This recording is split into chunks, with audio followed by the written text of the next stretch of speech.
Well, hello, everybody, and welcome back to another episode of the Golf Rules Questions podcast. Roscoe here, your co-host, sitting here alongside, in front of, on the screen with the man, the Golf Rules Questions man, the CEO and founder of Golf Rules Questions himself. I've given him a new title there. There we go. I can see him chuckling. Blakey, how are you? Welcome back for another episode. You well? Yeah, going really well. Yeah, director, CEO, founder. I do everything cleaner. I clean the studio. So I built my own studio this week.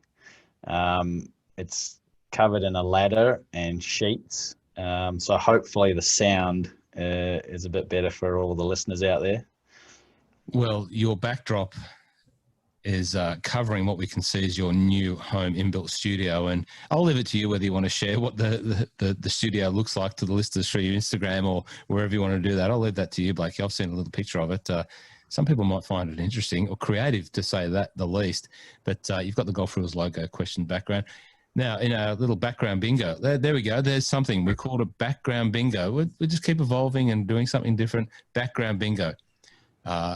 Now, I haven't received the feedback because we're actually recording these episodes pretty close together. So by the time you see last week's episode's background, we'll get your feedback and we'll talk about that in the next episode. But here's this week's background for those tuning in on the video on the YouTube, which you can go over to Blakey's YouTube and hopefully see this video. Same part of the world, Northern Hemisphere. We've moved countries. So last week and the first week's episode's background were the same country. This is a new country. So I would love to hear if anyone has seen this background, played this course where it's at. It's quite famous and probably in my all-time favorite golf courses, in one of my all-time favorite countries. But there we go. Have a look at this background. And if you're listening just in the podcast, you need to go and look at it at YouTube to see what we're talking about, or check out Blakey's Instagram page. Now, we talked about listeners and having some fun. We did offer up the opportunity for people to start to engage with us, and in the fullness of time, we'll hopefully bring someone onto the podcast and onto the video and talk to them live. Well, we're not doing that yet, but what we did get was a really nice message from Ian, and we're going to start by answering Ian's question. It was a voice message that he left through the Anchor platform, which we really did appreciate a lot. So let's play Ian's question, and then we'll go straight into answering that one, because we've touched on it in the first 3 episodes, and let's do a deeper dive on that. Hi, Blakey and Rossco. Ian from Melbourne here, and loving the podcast. I follow Golf Rules Questions on a couple of different platforms. Blakey, you use a lot of footage from pro tournaments to explain the rules, and you referee professional tournaments yourself. Can you explain some of the differences between the tour rules and the amateur rules? All the best, guys, and thanks again. Now, Ian, when you are listening, and you will be listening, that brought a smile in the early days of podcasting to Blakey and myself. That brought a big smile to our face to hear that message, and you were very kind to leave that, and we do appreciate it. So anyone, please leave us a message and we'll do our best to answer your questions. Now, as I said before, Blakey, it's something that we've touched on and talked about. Last week we covered it off in that Rafa Cabrera discussion about the ball overhanging the hole, and just led into that discussion around the tour rules, and they have a little bit more leniency, it might appear so, versus us regular club golfers, and how we have to imply the rules or impart the rules ourselves. So from your experience in working on the tour, working in the Australian tour and some of the overseas work that you've done, what is the overarching guideline or perspective? So great question, Ian. Thank you very much for listening in and providing a voice message there. And good intro there, Rossco, especially with your background bingo. I love that. But the biggest difference between the professional and the amateur game, obvious, is money. They play for it. The professionals play for it, and they also have money to set the golf courses up. So the rules themselves aren't so different, in that every rule that the PGA Tour has, or the Australian PGA Tour has, or the European Tour, or the LPGA Tour, a golf club, an amateur golf club, could have as well. Okay, there's some rules that you wouldn't have, like, you know, imagine you, Rossco, going to, I probably shouldn't use you because I know that you own a golf shop, but say me, you know, I hit a Pro V off the first hole and then I lose it, and then I go into my bag and I've got a tailor-made ball in there, and I pick that out and, you know, proceed with whatever rule that I've proceeded under, whether I've hit it out of bounds and proceeding under stroke and distance rule 18.2 or whatever it is. But I can, the main point here is I can choose to use whatever ball I have, as long as it's a conforming golf ball. On the tours, not all of them, I think the LPGA got rid of this one, but on the tours, they have to use the same brand and model of golf ball. Okay, so if it's a Titleist Pro V1 X from 2015 model or the 2017 model, they have to keep using that throughout the round. They can't change to the 2019 model or the 2013 model. They can't change to the Pro V1 Black. They can't change to obviously a TP5 TaylorMade. So that's one rule that you'd have in professional golf that you just wouldn't have in club golf. You just wouldn't need it. Now, can I add to that, just to provide a little bit of a historical perspective on, you know, probably one of the reasons why that rule did change, and it wasn't always the case back in the pro game. But if you listen to another podcast that I listened to, The Fried Egg, they did a great 3-part series on the evolution of the golf ball. And, you know, back in the day when the golf ball wars started to kick off, you know, we had the Bellata ball, and then we had the Serling cover ball, which performed like a Bellata, but they just had different trajectories, different flights, and one was great for distance and straight, and one was great for spin into a green. So you had this situation where golf pros were changing golf balls for different holes based on the strategy. So that's was one of the reasons why it sort of started to, you know, generate that rule. I could imagine, I don't know categorically, but, you know, we're going back to the 80s before you were born, Blakey. But yeah, there was a time when pros were using one ball for a par 3 and then another ball, and they realised that probably wasn't in the spirit of what we're trying to do in the professional game. Back to you. Yeah, well, you're absolutely spot on. That's basically what the rule was about. It's about if you tee off with or start around with one ball, that same condition of and same characteristics of that ball, you need to keep using throughout that round. You know, some other rules, obviously temporary immovable obstructions, not like the one that you've got in your background. That would be an immovable obstruction because it's probably been there for 400 years. But when a golf course or a golf tournament goes to a golf course, they bring a lot of structures with them, temporary structures that the golf course wouldn't normally have. Now, I do personally think that this is quite, the players get quite lenient relief in a lot of situations from terrible shots into grandstands that would have gone out of bounds or would have gone into penalty areas or are in penalty areas, and they suddenly get free relief into a nicer part of the penalty area. But temporary immovable obstructions are basically the same as an immovable obstruction, but because it's temporary, the golfer also gets line of play relief if it is, and it has to follow these two conditions, if it is on their line of play and it's on their line of sight to the flag. So what that means is line of play could be anywhere, could be out to the fairway because you're chipping out sideways, could be back behind you, but you also have to have line of sight. So if you're chipping out sideways and your line of sight is through the tree to the green, then they're not exactly the same, so you don't get that you're not entitled to free relief. But if your line of play is to the pin and your line of sight is blocked from you to the pin or the ball to the pin, then you do are entitled to free relief. And as I said, if you're in the general area, you drop in the general area, and if you're in the penalty area, you still have to drop in the penalty area for free, which is a good one. I don't have it on my YouTube. That's something that I will upload soon. But Bryson DeChambeau had one last year, I think, when he dropped from a part of the penalty area into another part. He couldn't get full relief from the line of play, but he got a much better spot and was able to hit a wedge 65, 70 metres over the grandstand. But that's certainly one that club golf, you're just not going to see it that often. I mean, the only thing I can think of is, I guess a temporary shed, but that's just not very often going to occur.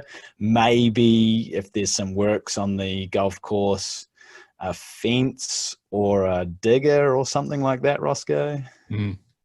I'll just cast my mind back to the pro game for a sec. But so an example, now when I played last year at the Australian in the Oz Open Pro-Am, back at is it the 18th green, the par 5 with the water carry?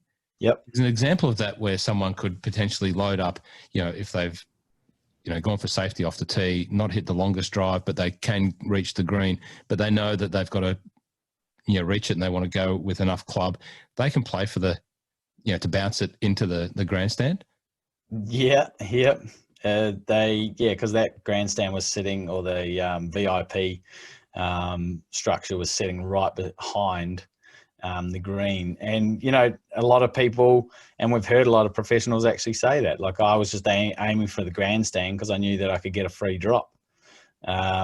And we've also seen balls hit grandstands that come back onto the green. So in a lot of cases, people would say, the players are getting quite a benefit out of having that temporary structure there. That is possibly true. But, if Phil hits it in there, that he's most likely going to try and hit it out of it. And we all get that coverage on TV and we all love it. So it makes for a more interesting situation around those greens. Other things on the tour that are sort of the difference between club golf: resources, as I said, money. So resources of people that are basically, Augusta is one of a kind, but a lot of those big tournaments will have almost a team of 50 or 60 greenkeepers, green staff, maintenance staff, whatever you want to call them. They'll have a team of 50 people looking after, there might be 15 people on mowers after the game just cutting the grass. There'll be people repairing divots. There are other people possibly repairing pitch marks, raking bunkers. That's a big thing. So, people are able to set the golf course up every day. So, a rule around, or a local rule around that kind of situation is stakes. I don't know, what are the stakes at PK, Rossco? What are their definition? What are they considered at PK? I don't think we have stakes at PK anymore. Yeah, right. For hazards, they're all little markings in the ground. Yep. Yeah, I think, you might have bricks there, don't you? Yeah, but I'm just trying to cast my mind back to like Mornington. The stakes are in the hazard markings you're talking about, yeah? Yeah. So you're outside the hazard? Yeah, so if your ball is... So some courses, and I specifically talk about Australia, and I'd almost say it was 50-50, or maybe 70-30, Rossco, that penalty area stakes are deemed by the committee to be immovable obstructions. So even though you can move them, they're deemed to be immovable obstructions, meaning if your ball is outside the penalty area, you get free relief, you take the drop. If you're inside the penalty area, you don't get free relief, You don't get to take a free drop. You can either hit it as it lies or proceed under a penalty, area penalty relief. So that's how I would always treat hazard markings as immovable, and therefore, you can get that benefit of a drop. I don't like to use the term benefit in taking a drop, but you can just, get the drop away from that. And sometimes it does benefit you when you're out of the hazard, but when you're in, obviously you're in the hazard, so you're in the caca. So, but yeah, I'm sorry. Well, no, that's exactly what I wanted to hear. So most people in the club game, and this is really important, most people would think of stakes as immovable obstructions that you either do or don't get free relief. But 30% of the courses around, and I'd say Australia, 30%, and every tour event, these stakes, they're just, the little wooden ones or plastic ones, are movable obstructions. By default, they're movable. That is, they're movable, and the committee hasn't said that they're immovable. So they are, I'm saying movable and immovable that many times, but by default, they are movable.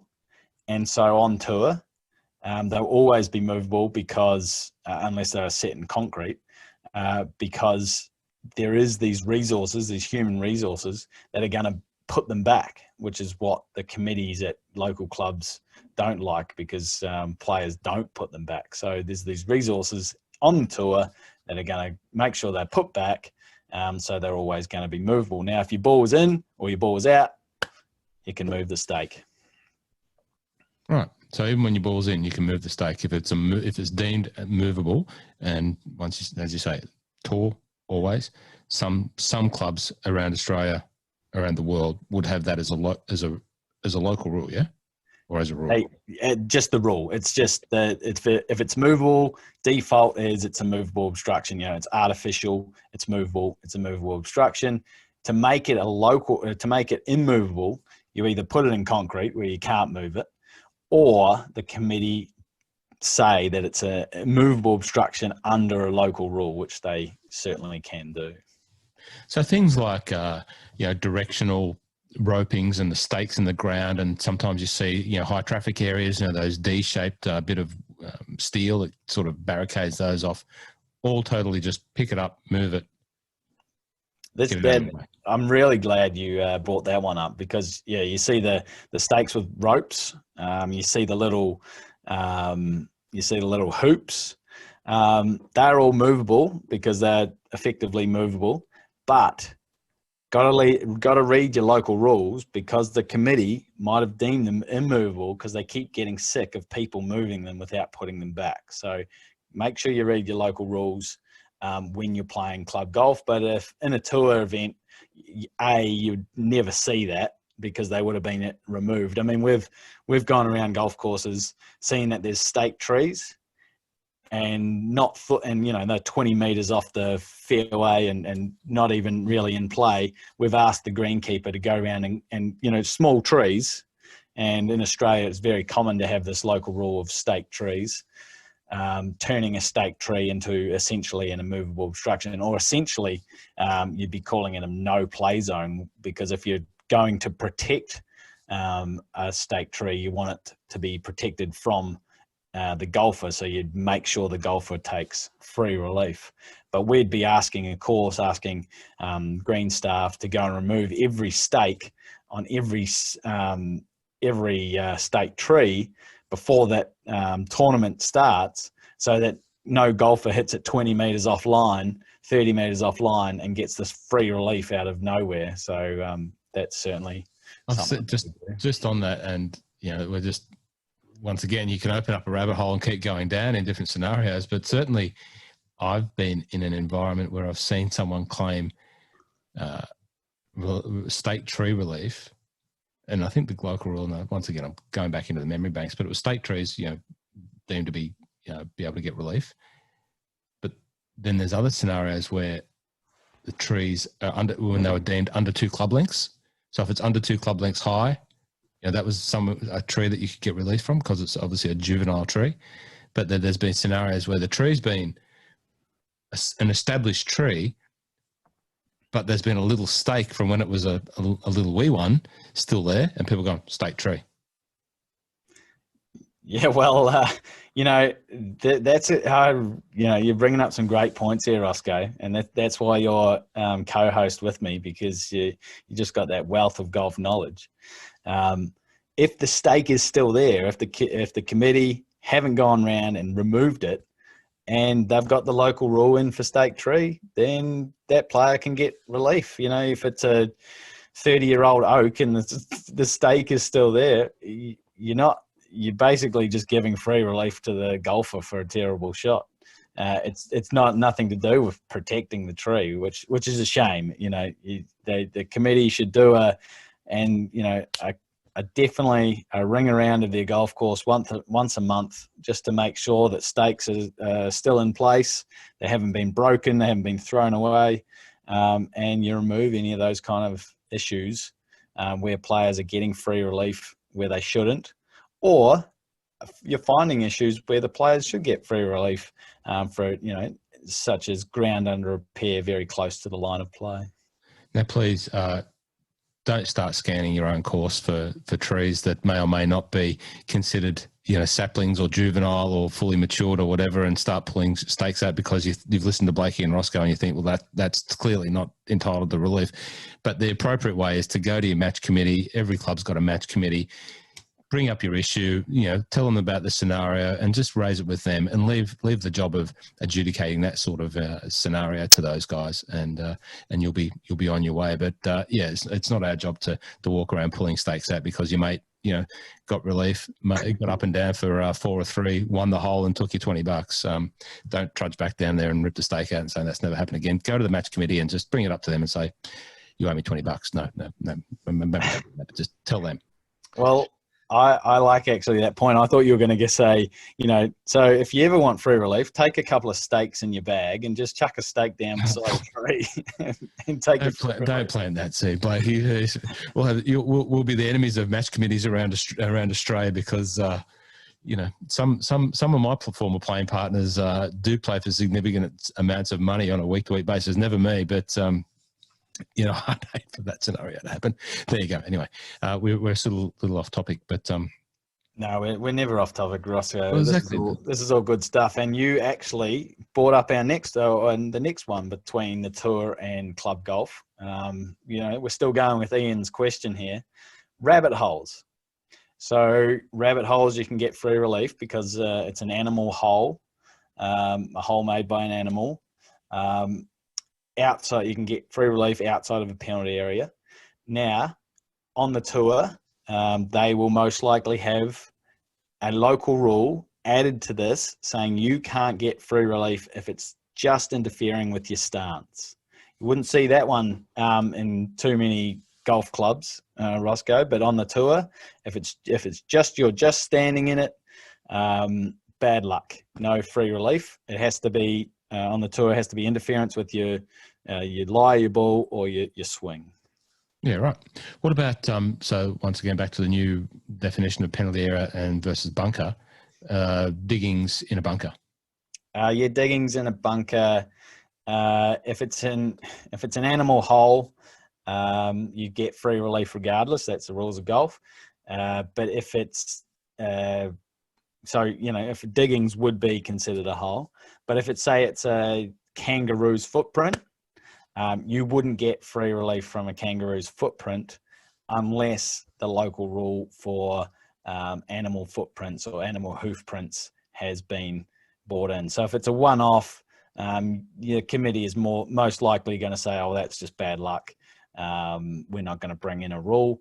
But if we have got a few golf courses around here that have kangaroos all over the place, Anglesey, Malakuta, Lakes Entrance, golf courses like that, they're most likely going to have that local rule for hoof prints in a bunker because they basically farm kangaroos at those golf courses, and it's their small little arms, like they sort of, looks like a kangaroo sort of has that small arm. They can't hold a rake. So it's just really unfortunate that they don't rake the bunker after they go in there. Well, yeah, you sort of led with a little bit of a joke there. Can I tell you a story? I'm going to try and bring a little story from my past, and how long I go back, probably relevant to how long I can remember. But this is a story from my past about diggings, which you may or may not find interesting. But after maybe one too many raspberry lemonades, and that was the drink of choice when you were a non-golfing kid, when your dad used to take you to the golf club and sit you outside on the veranda in country New South Wales and say, right, here's your chips and lemonade. After maybe one or two extra raspberry lemonades, I took myself off for a walk, found myself in a bunker, and had the crazy idea, because I was into cubby house building and digging and in dirt and all that sort of thing, as you do when you're like 4 or 5. I thought that I could tunnel under the green and come out of the hole and make a little hole. So I did actually try and dig in the face of the bunker with the full intent to go up to the hole, but I wasn't successful at that, Blakey. Anyway. Minds of a small child. Minds of a child and got let loose on a golf course after one too many raspberry lemonades. There we go. What's next, Blakey? So next, I think we actually have, there's a fair bit more that you could talk about that, but we'll leave that for another day. Ian, thank you once again. I hope we've given you some indication that there are differences in the rules and how they apply on the tour, and some of the things that they can do versus money versus just the efficiency of running a club competition versus the tour. So yeah, there's some differences there, and keep firing the questions in, mate. Yeah, I guess, the other thing we could certainly talk around that is the terms of the competition. They're a bit more watertight, and eligibility and withdrawing and what would be really a lot tighter than club golf would be your tee times and making sure you make your tee time. So yeah, that's another thing we might even do with pace of play and starting your round in another podcast episode. So we'll come back to that kind of those kind of things in another one. Pace of play. There'll be some listener questions there, and I've watched the women's golf at the Renaissance Club last week, and it was pretty obvious there were some issues around pace of play there, but we'll talk about that. And Stacey Lewis did a great job, and once again, half a mental job on her for maintaining her composure in what was unfortunately horrendous slow pace of play. I love watching the women's golf, and I love watching it last week at Troon. I love watching it at Scotland. It's sensational. Can we go to the moving equipment video? Yeah, so we didn't cover this in the last episode because we just ran out of time a little bit, but this incident happened in the US Amateur, just a couple of weeks ago, and I just wanted it wasn't a big one. No one really cared about it because it's such an easy rule, but if a ball's in motion, you basically just got to leave everything as it is, except for, obviously as a player, you can get the hell out of the way, or you can push someone else out of the way. You can also move a ball that is at rest on the putting green. You can mark that and get it out of the way if it's your ball. And also, obviously, player equipment. And this little incident, you can see it on the YouTube there. Let's have a listen to it.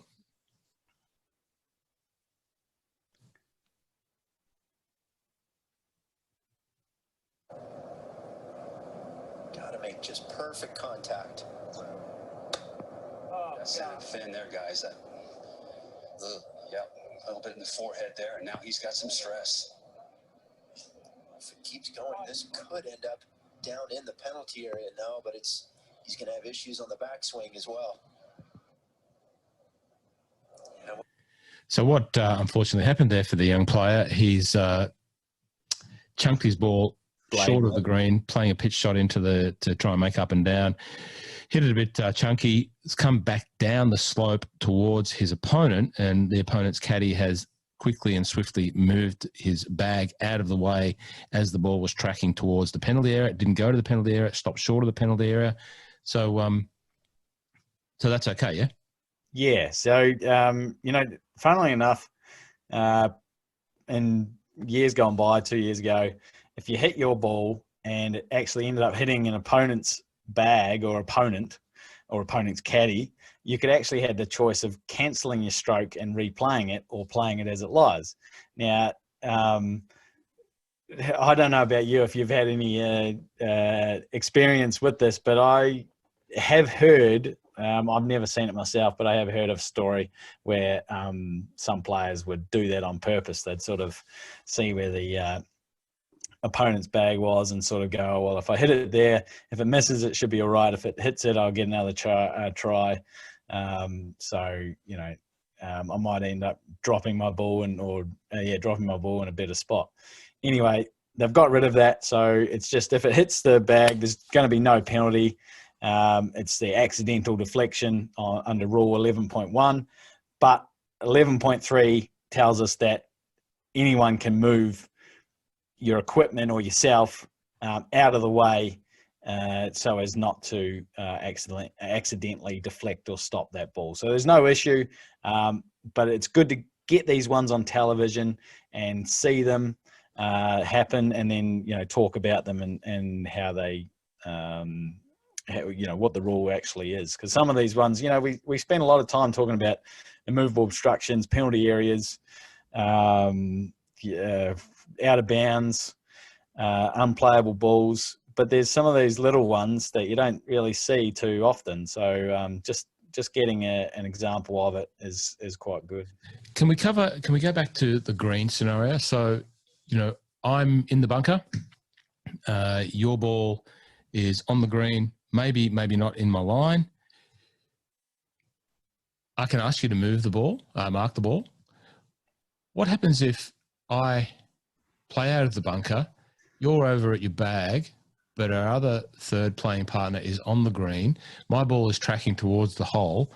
Can he walk up and mark your ball and move it out of the way so my ball doesn't get impeded by your ball on the way to it going in the hole? So we're playing stroke play, Ross, and we're all players and other players can consider in comparison to each other, correct? Yeah. So because it's stroke play, if he moves my ball, he doesn't actually have to mark it. He can just pick it up and move it. Deliberate or accidental movement of a player's ball at rest by another player or a spectator is no penalty, and you just replace the ball on the estimated spot where it was moved from. So that's under Rule 9.6. Now, if it was me, if I hadn't marked it and I was close to my ball and then it looked like your ball was going to hit my ball, I would have to mark it under Rule 14.1. Otherwise, I'd incur a penalty under 9.4. So if it's my ball, I have to mark it on the green before I lift it, because it's a deliberate action that I'm doing. If it's my ball and another person is going to get it out of the way effectively, they can do so without marking it. So it can be moved. So my ball's tracking towards the hole, because I'm going somewhere with this. My ball's tracking towards the hole. My playing partner, who's not, you know, it's a stroke round, it's individual stable, whatever, he can walk up and just pick it out of the way and go, oh, there you go, ball. You know, do your best to get in the hole. Yeah, put it, and then just places it back. And that changed 1 January 2019. Okay, so then does that same rule then apply? And it's a topical tour related sort of discussion point, because people have been accused of it, girls and guys, in the backstopping scenario. So your ball's behind the hole. I get a bit chunky custard out of the bunker.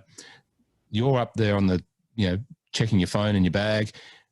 Other mate comes on and says, oh, that's past the hole. That's going to end off into the bunker on the other side, and pick your ball up and do the same.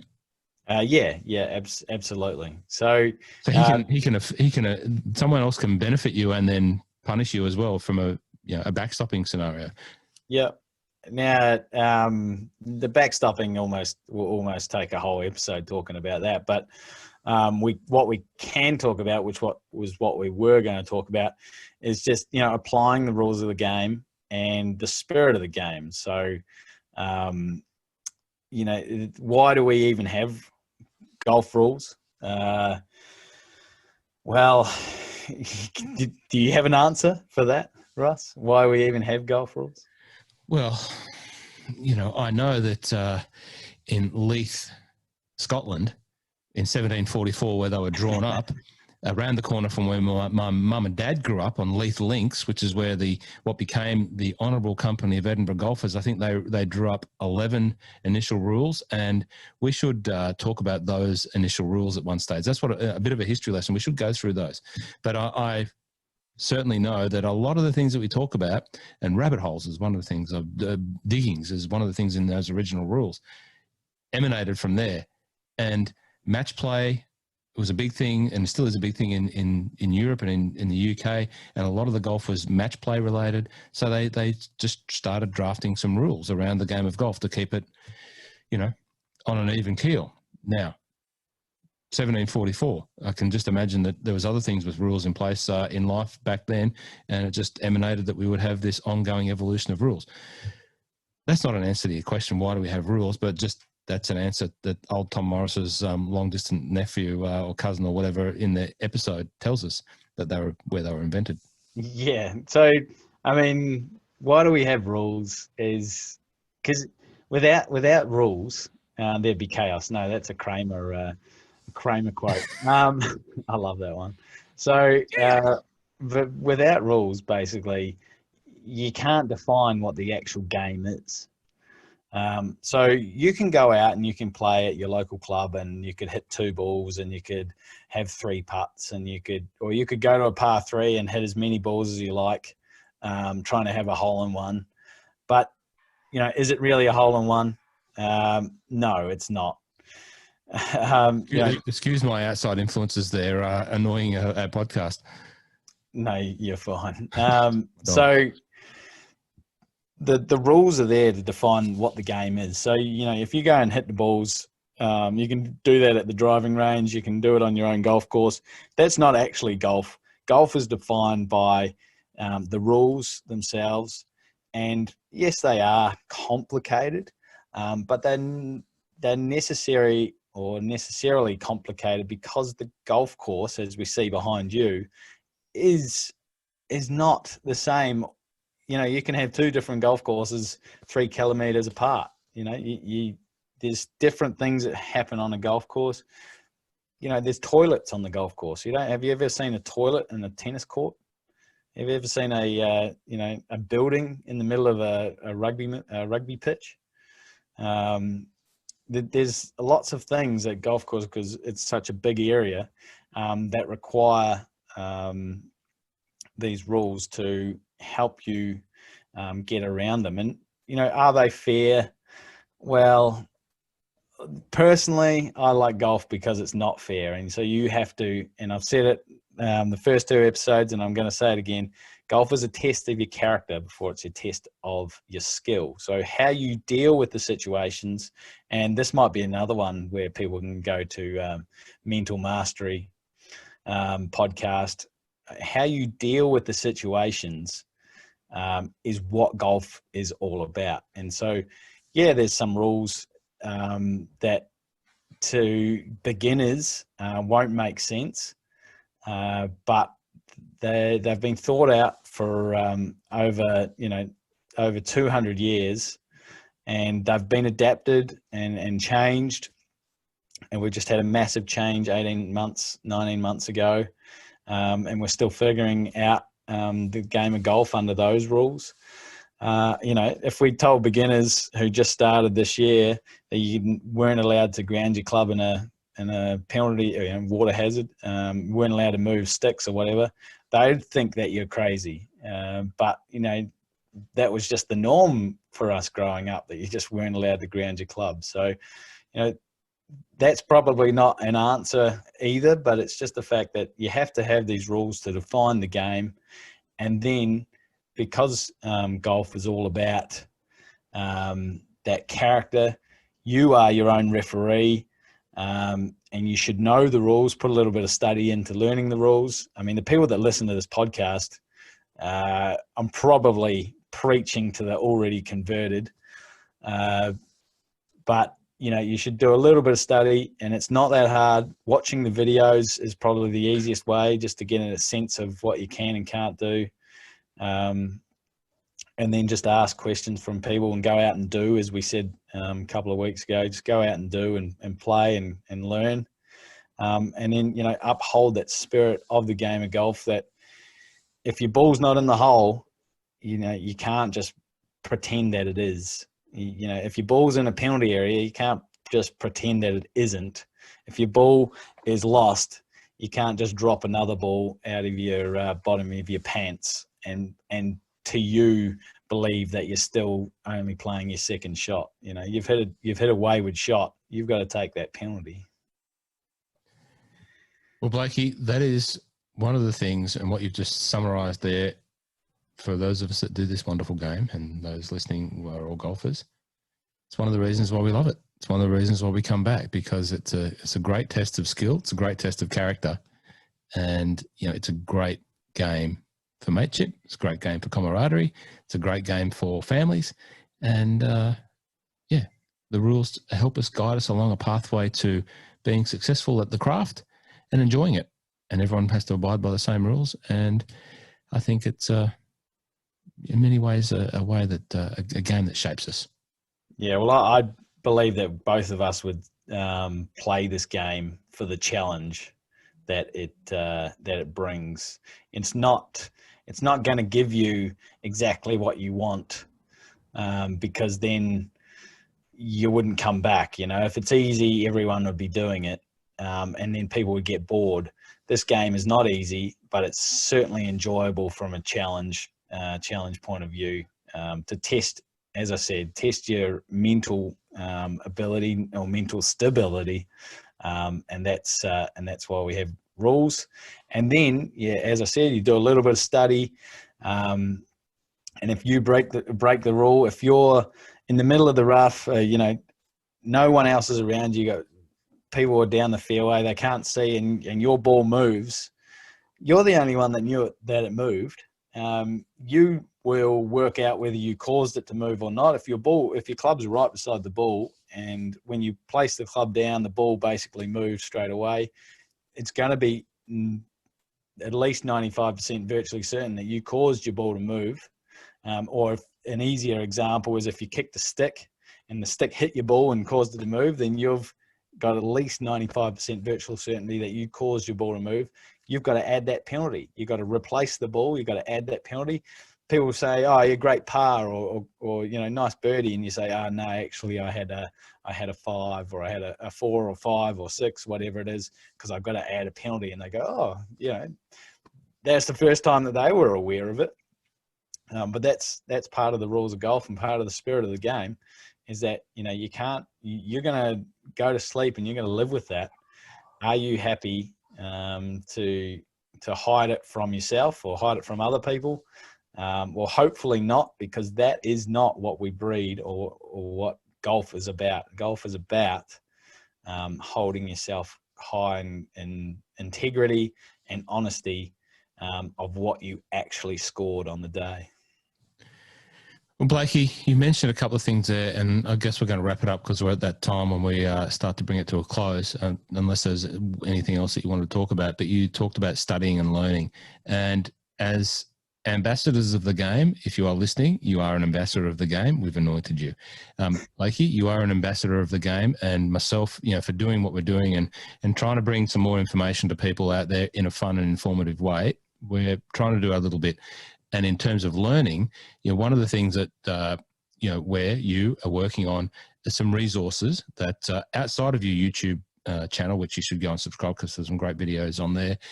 We're working on some resources that are going to be easy, fun, and easy to digest and understand, resources that you as ambassadors of the game, the people listening, can pass on to someone who, you might think they might benefit from that, like some little handout guides and whatever else is, we're still very early stages, but we're working on some stuff that, will help people learn in a structured learning way. So, I haven't really blown anything out of the water there, have I, Blakey, by saying that?